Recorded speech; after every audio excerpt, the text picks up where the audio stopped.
Kang, ini ada foto nih. Ya, ya. Ada Anies, ada Mas Ganjar, ada Pak Suharso Monoarfa dengan istrinya masing-masing. Pakai pakaian ihram. Wih. Mereka foto di sana tuh di Saudi karena mereka lagi menjalankan ibadah haji. Iya. Kalau lihat foto ini adem. Iya. Ya.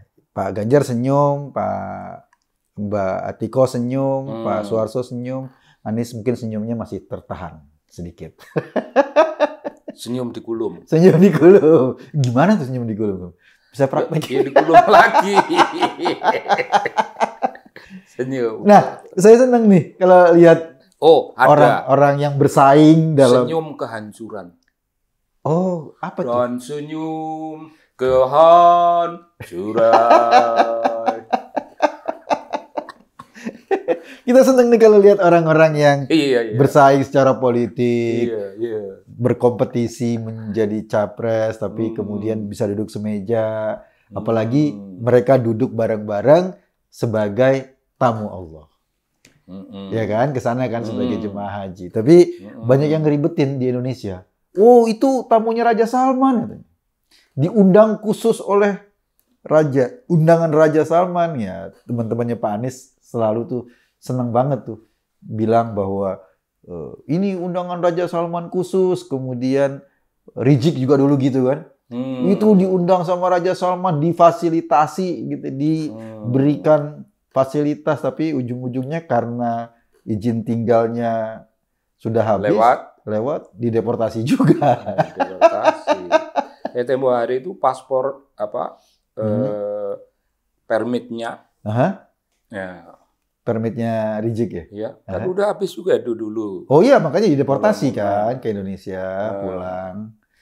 Ya, bagus lah. Tapi karena dulu kan dibilangnya itu undangan, masa undangan? Kalau undangan unlimited toh. Ya iyalah yang punya. Atau very limited, sehingga mengapa harus berbulan-bulan? Iya. Ya, siapa yang mau jadi tuan rumah?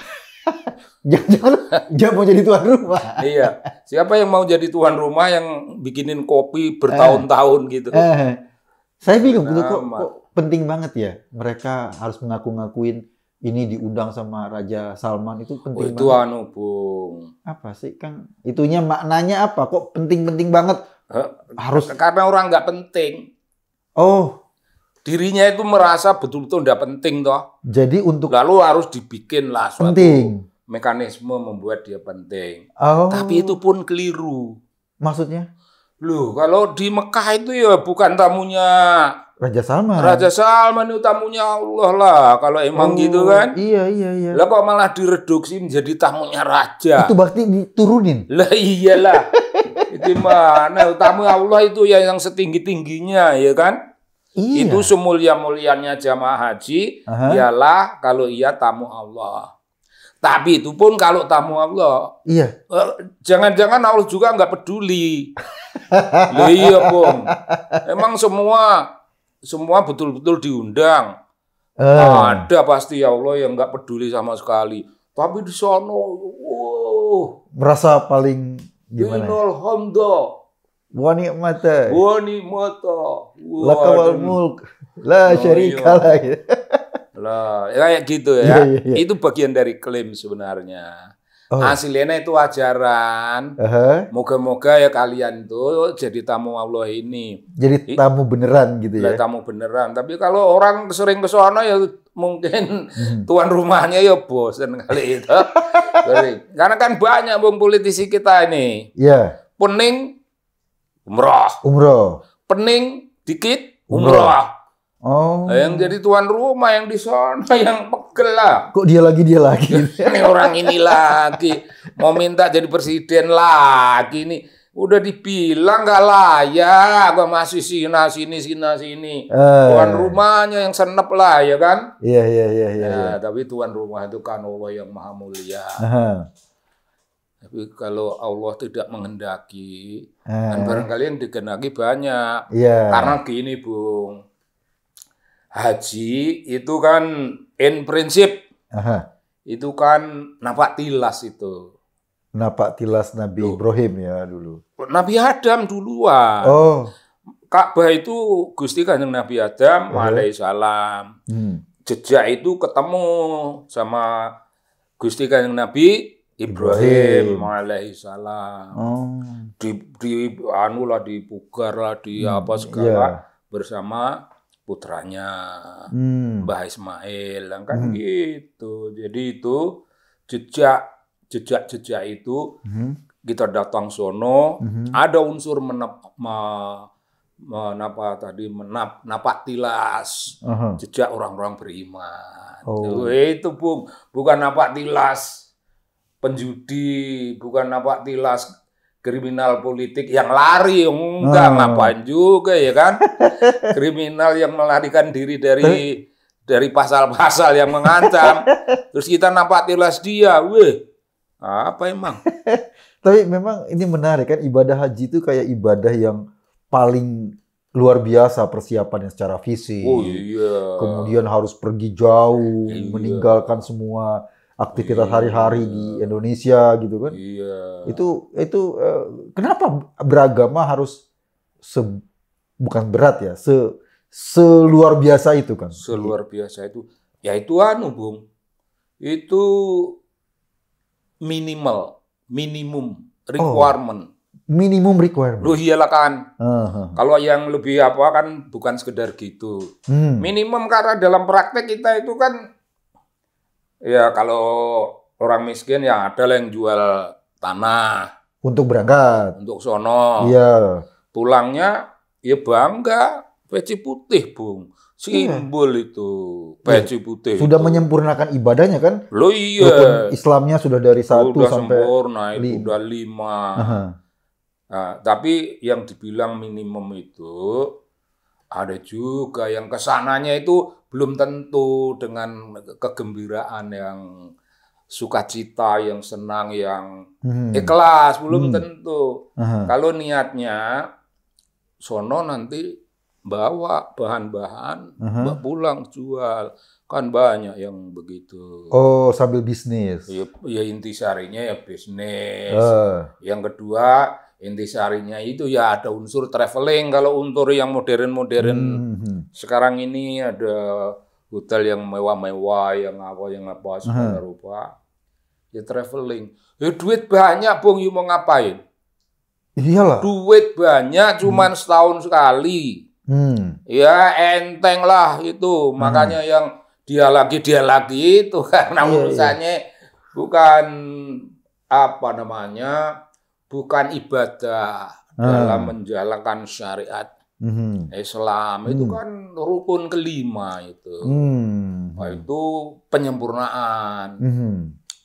Enggak ya, marilah kita positif memandang persoalan-persoalan keumatan itu. Umat yang dibela-belain jual tanah. Itu kalau bukan orang yang beriman dengan keyakinan imannya hakul yakin begitu rupa ya tidak akan jual lah. Iya, kalau ada yang nabung selama puluhan tahun gitu. Ada nabung puluhan tahun. Ya. Sekarang kan bahkan itu apa, orang daftar haji sekarang bisa nunggu 10 tahun itu kan. Itu dia. Sekedar untuk berangkat saja itu nunggu 10 tahun bisa. Tapi itu ya sekarang memang barangkali terlalu penuh toh. Iya. Artinya begini, Bung. Nggak usah disebut-sebut kebangkitan Islam. Nggak usah dikaitkan ke situ. Dan mungkin nggak ada hubungannya. Mungkin juga nggak bangkit-bangkit betulan. Karena ya yang kita rasakan ya biasa aja. Islam itu begini. Bangkit itu kalau ada makna-makna baru. Perbaikan hidup baru. Bukan perbaikan hidup keagamaan, tapi perbaikan hidup dalam tatanan sosial, tatanan ekonomi. Lalu orang tidak boleh bohong. Kalau ke Mekah ya ke Mekah biasa aja lah, rendah hati. Itu nggak perlulah itu jadi isu diundang. Dibikin isu elit apa segala ya kagak lah. Kagak lah, itu tanda orang yang kurang. Kalau kita ini nggak kurang. Iya. Ya gitu biasa aja. Iya. Bismillah ke sana. Bismillah. Insya Allah ada dalam list tamu. Daftar tamunya sudah ditulis. Ada. Yuk kan Allah udah menentukan itu. Ada list. tamu kita, Ade. Gitu. Nah, tapi ada Bung yang ada dalam list dan hadir sono. Ini kalau mau dilihat dari sudut syariah. Kalau enggak memenuhi syariah itu kan bisa saja itu dalilnya itu keliru apa. Ini ahli-ahli syariah nih ya. Ahli-ahli fikih, hukum-hukum. Nah, ya kalau kamu gini maka begini, maka begini. Tapi ada yang lebih keren menurut saya. Apa tuh? Ada kisah dalam dunia sufi. Seorang tukang sepatu, bukan di Mekah, di kota lain. Siap.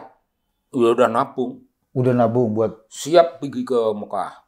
Siap berangkat, oke. Siap berangkat. Tapi waktu mau berangkat itu, tetangganya itu ada yang sakit. Oke. Terus hubungannya apa sama dia? Ini melarat. Tetangga-tetangganya mah? Iya. Begini, datangnya yang sakit. Begini, obati anakmu. Oke. Dia ngasih uang? Iya. Obati anakmu, dan yang melarat tak tambahi duitku. Bilang ya, ini ongkosku naik haji. Ya, ongkosku naik haji. Sembuhkan. Itu artinya beliau membangun suatu prasyarat kehidupan. Iman. Iman itu tidak diwujudkan semata-mata dalam ritual-ritual keagamaan. Iman itu tidak kalah penting diwujudkan dalam tatanan sehari-hari. Wah, si miskin begini. Kan ada dalilnya. Kalau kau mampu naik haji, kalau mampu. Dan kalau kita mampu, tapi dalam lingkungan keluarga kita atau tetangga kita dekat, anaknya sekolah belum bayar SPP, malah terancam macam-macam, ini putus kerja, kena PHK dan lain-lain. Nah, itu kan kondisi sosioekonomi yang menghambat langkah ke sana bagi yang jiwanya sensitif, bagi yang imannya betul-betul iman itu menata dunia ini dan menata dunia yang sono.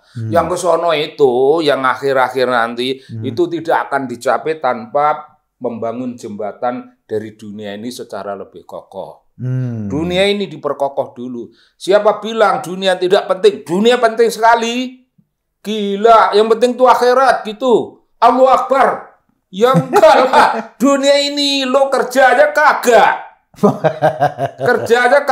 Lo bicara tentang akhirat seolah iso yakin-yakinnya enggak lah. Kerja dulu di dunia ini, tata hidup ekonomimu, tata keluargamu berkecukupan.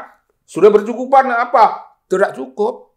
Saudara, keluarga, tetangga. Kalau kayak gitu konsepnya nanti nggak ada yang naik haji, karena pasti tetangga-tetangganya apanya kan pasti banyak berkekurangan kalau kita lihat ke kanan kiri. Nah, boleh. You mau naik haji, duitmu banyak. Kasih orang-orang itu 2 kali ongkos haji. Ente pergi ke Mekah. Habis 100 juta. Bagi sini 300. You berhak ke sono. Sempurna. Naik haji, banyak yang naik haji. Tapi kalau nggak, katakanlah tetap oke, cuma ada 100 nih buat naik haji doang, nggak bisa menyantuni tetangganya, terus anggaplah itu belum wajib. Kira-kira anggaplah belum wajib. Ini aku jangan terlalu percaya, aku bukan ahli, aku bukan ahli fikih. Tapi kalau melihat dalilnya bahwa kalau kau mampu, tapi mampu itu juga atas dasar dukungan doa kiri kanan orang-orang miskin yang kita bikin untuk tidak miskin. Ya iyalah kalau beneran. Tapi kan dalil itu kan dihapus begitu rupa. Dihapus begitu rupa, Bung. Dan yang berlaku ialah pening sedikit umroh. Pening umroh. Tuhan malu nanti kalau aku ke sono. Aku kan ke sono mau jadi presiden. Pening sedikit umroh. Tuhan nggak ngabulin, gue tahun depan presiden lagi. Iya. Mungkin Tuhan ya Ya, anu lah, kita nggak tahu ya, Iya. tapi ya sayang. Tapi sama- barangkali juga katakanlah bagi orang-orang yang mungkin para politisi yang akan melakukan pertempuran dalam tanda kutip ya, persaingan politik yang cukup keras nanti di 2024, mungkin sekarang waktunya mereka membersihkan diri kan, Oh, iya. agar nanti ketika mereka kecemplung dalam sebuah kompetisi politik ada nuansa ruhaniyah yang mereka bawa, jadi enggak dalam proses politiknya nanti gitu loh. Keikhlasan, Sukarela, Hmm. menerima kemenangan dengan syukur. Menerima kemenangan dengan syukur. dan menerima kekalahan. Kalau kalah dengan syukur. Kalah juga. Lu ya syukur. Oh. Kalah menang itu harus syukur. Lo yang kalau kalah dengan kemudian demo gitu nggak terima hasil KPU kan, Nah, itu bukan haji. padahal sudah haji loh. Bukan haji. Sudah haji karena kan. Kaji, kalau orang Jawa itu kaitannya dalam mainan kata-kata, Bu. Bukan haji, tapi kaji. Lah kaji emang orang Jawa kan nggak susah nyebut haji, Lah, kaji iya. gitu. Pak Kaji. Kaji ini kajian. Terhormat. Iya. Kalau orang sudah gelar kaji, itu kudu orang kajian. Supaya kajian ya berbaik hati sama tetangga, membina lingkungan, memberi pelajaran kalau dia sendiri mampu. Tapi kan banyak kaji yang nggak mampu secara keagamaan, bukan ahli fikih, bukan ahli sufisme, bukan ahli hakikat. Iya. Ya ahlinya ya pokoknya aku sudah naik haji. Nah, apa kerjamu sebagai orang yang lebih?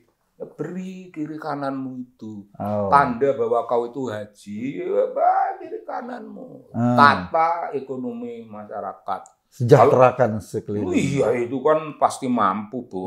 Kalau itu aja bilang nggak mampu ya, baiknya ya jangan ngaku kaji. Ini supaya kajen, supaya terhormat. Supaya untuk diri sendiri, dia itu membelilah dengan kata lain, membeli hati rakyat, membeli dukungan, tapi tidak untuk kemenangan. Ini untuk kemenangan akhirat, kemenangan dunia ini yang kecil-kecilan ini. Nah itu tadi yang cerita tukang sepatu tadi, Bu. Itu di musim haji itu digambarkan malaikat. Peterbangan gini. Terus ada yang tanya, berapa haji yang diterima tahun ini? Oh, ada sekian. Oh, sekian. Itu siapa saja? Oh, ada si tukang sepatu. Tukang sepatu itu? Oh, ada kota sono. Dianggap sebagai orang yang sudah berhaji. Diterima. Padahal dia nggak jadi berangkat kan? Oh, ada di sono. Makanya pertanyaan malaikat yang satu, loh, bukannya dia nggak berangkat? Iya, nggak berangkat, tapi duitnya yang berangkat. Ongkosnya berangkat. Jadi orangnya nggak berangkat, ongkosnya yang berangkat. Yang berangkat itu hatinya. Hatinya berangkat. Meskipun itu hati disertai ongkos lah. Lah ongkosnya adalah backup sosial, memperkukuh dukungan kiri kanan ini loh. Kalau aku bermewah-mewah, jadi tamunya Allah dan dijamu di sana tanpa batas, di hotel yang bagaimana? Gue kan mewah sekali. Kesian tetangga gue sakit, gue tinggal pergi. Yang sakit obati ini untuk hidup sampai anakmu sehat ini. Tangga dikasih. Karena itu hajinya diterima, Bu. Jadi janganlah terlampau berlebih-lebihan. Tamu Allah aja belum tentu. Kalau semata karena kita berduit, tamu Allah aja belum tentu. Kalau kita tidak baik pada lingkungan sekitar, ya Allah kan tahu. Iya pasti dong. Allah mah tahu ini. Ini tidak ada dalam list gitu aja. Umpama ya kan. Atau malaikat ngintip ya kan. Catatannya Allah itu kan. Oh yang ada dalam list cuma ini. Kalau si satu ini sebenarnya nggak ada di list. Itu yang dia ke sono, iya betul Bu. Dia ke sono, tapi kan tamunya Raja Salman, bukan tamu Allah. Ya kajinya nggak diterima lah. Ya, karena niatnya ke Raja Salman. Bukan. Kalau ke Raja Salman nggak usah musim haji lah, musim apa aja. Ya nggak tuh. Ya refleksinya misalnya nih para pemimpin, calon-calon pemimpin kita atau mungkin yang masih duduk di kepemimpinan mereka naik haji, ketika mereka pulang, refleksinya kan harus itu tadi kan seperti yang jenengan bilang itu loh.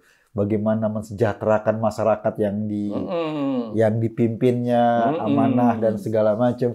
Kalau refleksinya malah tidak membuat masyarakat sejahtera kan juga bahaya itu. Iya terserah. Terserah Allah kan itu. Kalau itu haji mabrur, pokoknya di sana, dah syarat-syarat terpenuhilah segala ini, maka kau haji mabrur. Nah, kemabruran itu apa? Allah pula yang memberi petunjuk. Kau mabrur, dimakmurkan, duitnya ada dan diberi inspirasi nolong.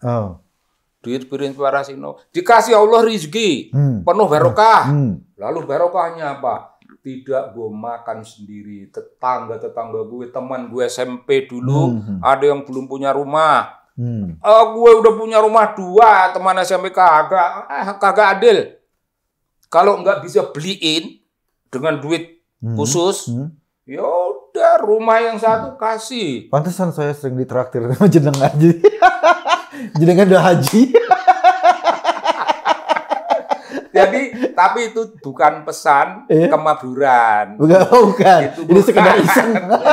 Sekedar iseng itu. Mencari kesenangan. Iya. Mengejutkan Tuhan. Gini. Gimana caranya? Itu dia, jangan aneh. Mengejutkan Tuhan itu mekanismenya berjuta-juta tak terhitung banyaknya. Tuhan terkejut? Ya, bisa. Iya, gimana? Nah, ini menarik nih. Yuk parkir depan situ. Yuk kasih berapa? 3.000. Kadang-kadang atau 5.000. 5.000, 10.000. Ya, enggak terkejut Tuhan. Biasa aja. Ya, tapi yuk kasih 100. Boleh tukang parkir bilang, waduh kasihan Bapak itu keliru. Uang ratusan dikira puluhan ribu. Iya. Padahal yuk nggak keliru. Sengaja. Yang keliru kan situ. Allah yang tahu. Kagak, kok mah kagak keliru, dia memang sengaja dia ngejutin gua, gitu Allah kan? Oh gitu. Oh iya, ngejutinnya gitu, Bu. Tukang parkir kasihlah. Iya. Kalau kasih 200 gimana? Tukang taksi. Iya. Berapa bayar taksi ini? 150, Pak. Udah enggak, 150 itu kan zaman dulu. No, 500. Tuhan masih terkejut itu, Bu. Gitu. Iya. Ya jangan percaya, jangan memakai dalil bahwa Tuhan sudah Maha tahu segalanya. Sudah mau tahu segalanya. Tuhan udah tahu. Ini bocah dari rumah, udah niat nih nanti mau ngejutin si supir ini. Allah udah tahu itu. Tapi ketika dilakukan baru Allah terkejut betulan. Itu mengejutkan Allah. Ini dalil itu orang nggak mau pegang tapi aku pegang. Gitu. Iyalah. Ya sekali-kali. Aku sering dikejutin oleh Allah. Yuk bayangin aku ditunjuk jadi pejabat tinggi itu. Itu dikejutin. Ya aku kejutan Allah lah itu. Aku jadi peneliti LIPI dengan gaji bulanan LIPI ya pegawai negeri. Itu aku sudah senang. Aku tuh udah bahagia. Dengan gaji yang apa adanya. Iya. Mengapa Allah memberi aku kejutan dan aku menjadi pejabat tinggi dan gajiku berkali-kali lipat. Dan kantongku ini penuh. Terus penuh ini kemana ini? Kemana ini mau dikeluarin? Masa kasih bini tok? Atau keluarga tok? Keluarga udah lumrah lo kasih duit sama keluarga. Kasih duit itu sama tukang parkir. Itu baru ngasih. Kalau ngasih ke keluarga, ngasih ke anak, itu bukan kebaikan hati, itu kewajiban, wajib ngain. Wajib ngain itu. Itu nggak bikin Tuhan terkejut. Terkejut apa? Tuhan udah tahu ini barang bulanan rutin. Tuhan udah dilapori sama bagian keuangan kantor. Bagian personalia kan, personalia ini daftar gaji sono. Ada nama gue, memang pegawai. Iya. Ya Allah terkejut apa? Biasa aja. Nggak ada. Tapi kalau gue ke warung, makan ini aduh ini. Berapa nih? Gitu kan, gaya gitu kan. Berapa nih, Mbak? Apa ya tadi ya? Gitu. Apa nasi separuh, tahu 5, kopi 1. Oh ada telur itu. Ke 300 Pak, dikasih 1 juta. Itu terkejut. Baru terkejut. Atau tidak usah 1 juta, 300 tadi ya. 300 kasih ya 500 Bu. Oh. Lebih ini Pak. Udah titip situ, besok datang makan nggak usah bayar lagi. Tapi besok nggak datang, memang itu untuk dia. Begitu Bung. Jadi ini menarik, konsep bikin Tuhan terkejut menarik. Pasti terkejut lah. Kalau you bisa nanya pada Allah, ini omongan Sobari ini benar nggak ya Allah gitu. Pasti Allah jawabnya, iya. Aduh, paling tidak gini. Iya, kurang lebih. Tapi jan-jan itu karangan Sobari. Tapi aku betulkan. Iya. Oh, gitu. Maha murahnya beliau dan prasangka baikku. Allah itu terkejut sama prasangka baik. Ya, kalau kita prasangka buruk, Allah cuma marah. Kalau kita prasangka baik, atasnya anak seperti itu kok punya prasangka baik. Bukan istimewa ini, Bung. Iya. Hidupnya tidak mewah. Gaji kecil-kecilan. Ya, kadang dapat honor kalau diundang cokro. Kalau diundang cokro itu kan suatu keistimewaan. Dan dia selalu bilang, Tuhan memberi aku kejutan melalui Teh Nong yang undang ke cokro. Iya. Pulang dari cokro, ya ke warung, Bung, ngopi 150, bayar 300. Bikin lagi terkejut lagi tuh. Iya dong, kejutan balas kejutan. Gitu. Amilus solihah. Dalam kalau di rumah itu sama istri itu kan saling membuat surprise. Ulang tahun surprise, ada gift, ada apa. Ini sama ulang tahun enggak ada surprise karena udah tahu ulang tahun nanti akan diberi jaket. Ulang tahun berikut akan dibelikan kaos bermerek. Nggak ada yang surprise lagi. Karena anak-anak juga udah ribut nih. Entah ya, kita patungan untuk bapak beli ini. Kita udah tahu.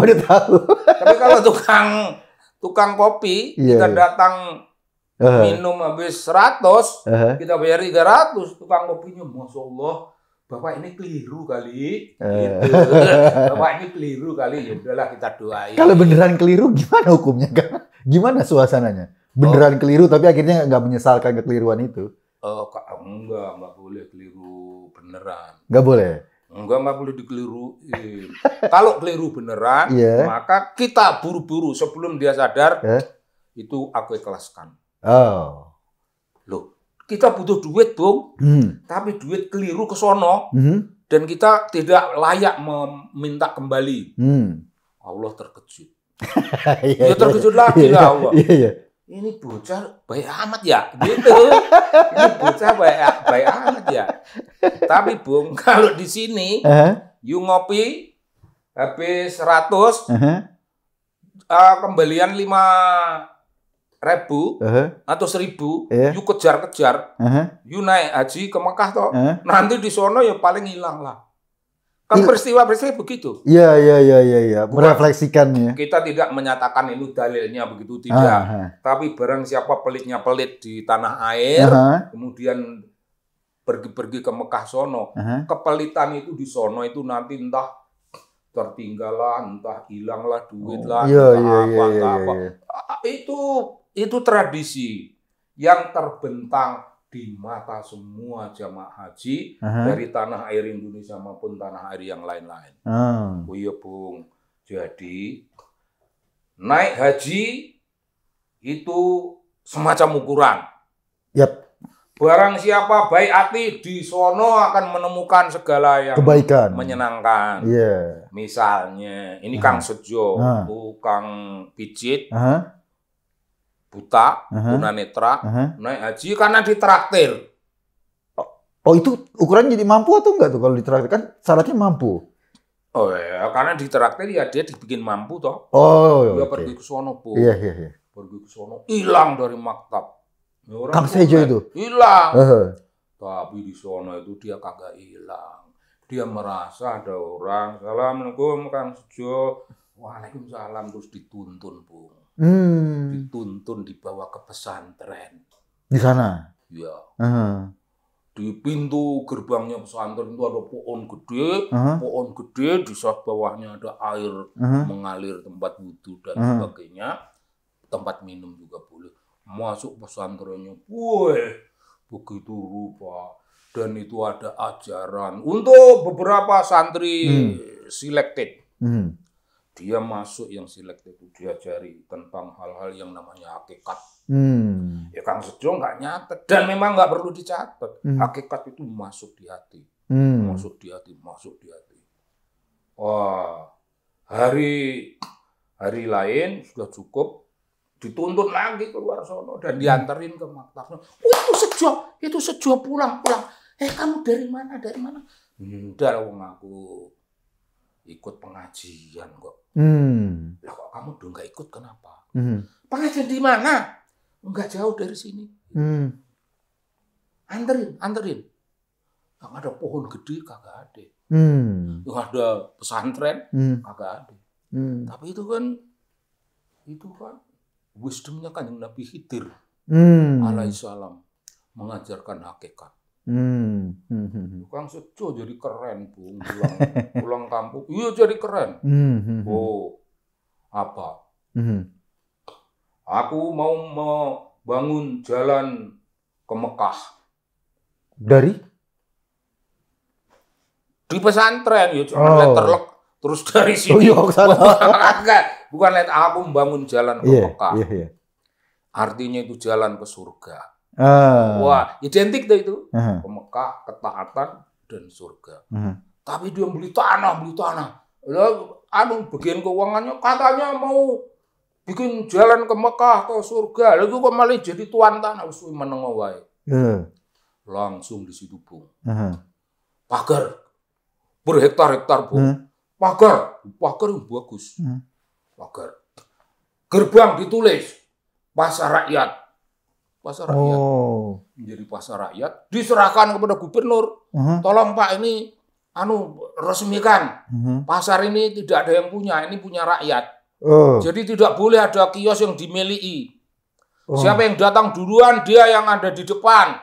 Nanti yang paling belakang datangnya, ya di belakang sono. Pelaku munggah itu punya konsekuensi, depan dan belakang punya makna. Sama dengan di masjid ini. Dia bilang gitu. Siapa belakangnya belakang, depannya depan. Ini kan dapat unta nanti yang paling depan ini. Nanti yang di pasar. Keren, Bung, Kang Sejo. Hal yang sama dibikin.